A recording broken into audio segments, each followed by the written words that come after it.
All right, you guys, now the last thing that I want to show you is a pH comparison between store-bought apple cider vinegar, or this is organic store-bought apple cider vinegar with the mother in it, and our apple cider vinegar, okay? So one of the main things that is often said is that you shouldn't use your own homemade vinegar for canning because you can't be sure of the pH. That is true unless you have a pH reader.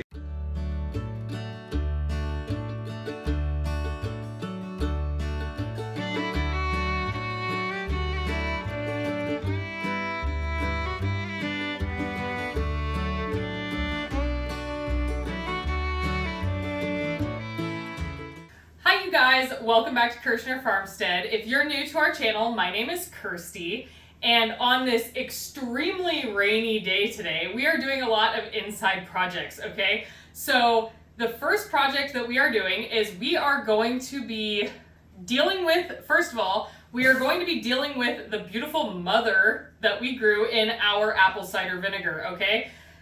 Then, after that, we are going to be bottling our apple cider vinegar. So this, if you haven't checked out our other two videos on how to make apple cider vinegar, I'll link them above, and then I'll also link it at the end of this video. Okay, so first of all, we used a flour sack towel and a food grade 5-gallon bucket to make a lot of apple cider vinegar, okay? This was planned to be able to give away for Christmas and also to have for us, of course. So first of all, I have to get the mother out of here. Okay, you guys, I'm gonna try to not break it. Okay, it looks disgusting, but it's beautiful at the same time, okay? Look at this. That was grown in, I'll get the exact amount of days, but it was about 2 months, okay? So what we are going to do is we are going to make sure your hands are clean, very clean, by the way, before you do that. That's why I had my sleeves up and I washed up to my elbows, just to make sure you don't want to introduce any other bacteria to your mother, okay? So the first thing we are going to do is we are going to cut it, and we're going to keep half of it in a gallon or a half-gallon mason jar. Ooh, wow, it is a lot harder to cut than I thought it was going to be. Holy cow, that's crazy. This is the first, well, we did a smaller batch also, and we have a smaller mother that goes with that one. That is so crazy how thick that is. Okay, we are going to be putting this into our half-gallon mason jar. Okay, you guys, it is really easy to store a vinegar mother. All you're gonna do is you are going to store it in vinegar, okay? In a sealed jar. You don't want oxygen getting into the jar, all right? Because that is what is going to continue the growth of the vinegar, but you pretty much want to force your vinegar mother to go into hibernation, okay? And we are going to be using this to make several other different kinds of vinegar. We're gonna keep it on the shelf, just like this, okay? They are easy to store. They, like, heat and cold fluctuations, totally fine. It seriously doesn't die until it's 140 degrees, okay? So I'm pretty sure, most likely wherever you're gonna be storing it, in your house, in a pantry, in a cupboard, whatever, is not going to reach 140 degrees, okay? Now, freezing can be a little different. We're not sure, there isn't a lot of reports about the freezing process, okay? The apple cider vinegar pills that you get at the store are freeze-dried apple cider vinegar, okay? So we are going to try freeze-drying this, and then the other half of our mother, we are going to try freeze-drying it, and we are going to then reconstitute it in a type of juice, I'm not sure which kind yet, and we are going to see if it will rehydrate and kickstart the vinegar or not, okay? Or kickstart the juice into vinegar, okay? So this is a complete experiment that we are gonna be taking you guys along for the ride for, okay? So let's get this onto our freeze dryer tray. I wanted to get a silicone mat because I'm not quite sure if it will stick to the tray or how it's going to be, what consistency it's going to be after freeze drying, okay? So we are going to take this, we are going to get it into the freezer, and we're going to pre-freeze it, okay? Okay, you guys, now on to the bottling process, okay? So you want to make sure, because we are not doing any form of pasteurization in this process, you want to make sure that all of your bottles, all of your items, your lids, your funnel, everything is really clean, okay? We want it to be raw. We have different sizes of bottles. We are going to be saving the larger ones, and the smaller ones are going to be gifting sizes to give away this holiday season. And so we have the 5-ounce Woozy bottles that are actually, I bought for hot sauce a few years ago. We have these hot sauce bottles that I actually saved. And then these jars are from Justin's tart cherry juice that he has been drinking to help the inflammation in his back.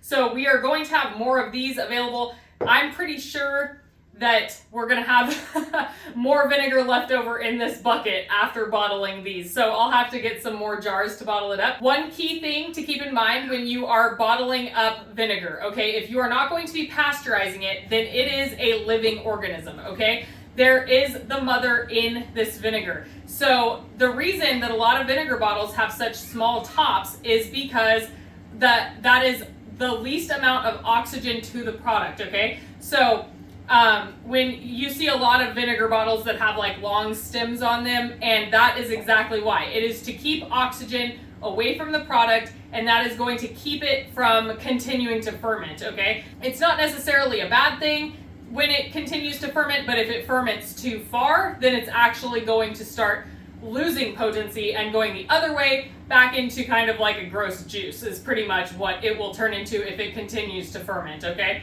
So we are going to get these bottled up.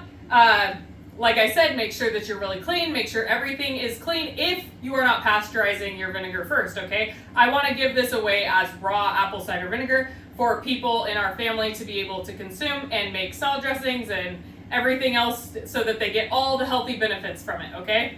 All right, let's get going. So remember what I said and try to get your vinegar up. It doesn't have to be to the very, very top, but up as close to the top as you can, okay? And then get that capped. We tried this vinegar for the first time yesterday. Oh, it's so good, you guys.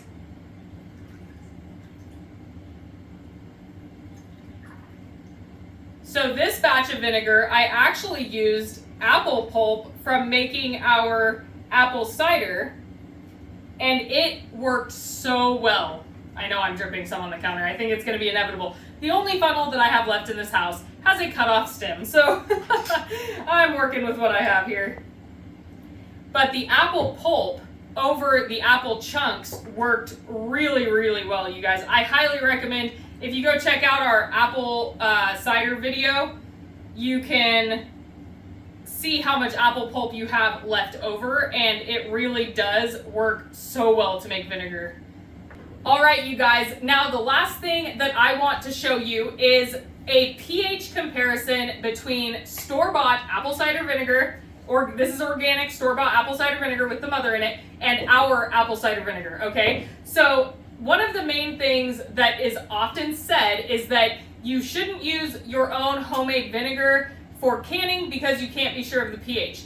That is true unless you have a pH reader, okay? It's not hard to find one. I got this on Amazon. I'll even put the link in the description below so that you guys can go get the same one. I actually bought this to make hot sauce to make sure that it was shelf stable prior to jarring it, okay? And so we are going to today check the difference in our homemade vinegar and store-bought, okay? So we'll start with the store-bought.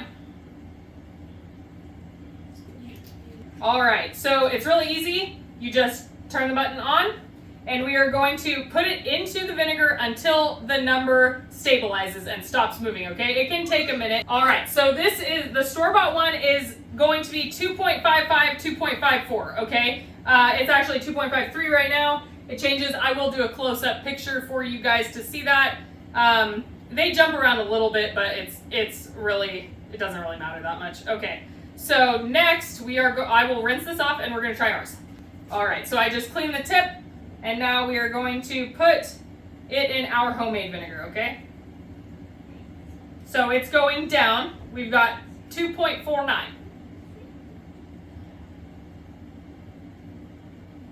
Looks like it's stabilized at 2.47, 2.48. It's bouncing between 2.47 and 2.48, okay? So there you guys go. Our homemade vinegar is actually more acidic than the store-bought vinegar, all right? So that means that if I use this vinegar right now to can with, it would be perfectly safe, okay? So I highly recommend that if you are a home canner and you want to make your own vinegar, that you invest in a pH reader. It's literally a few little button batteries in there, and that's it. We've replaced the batteries once in the past, I think 5 years that I've had this.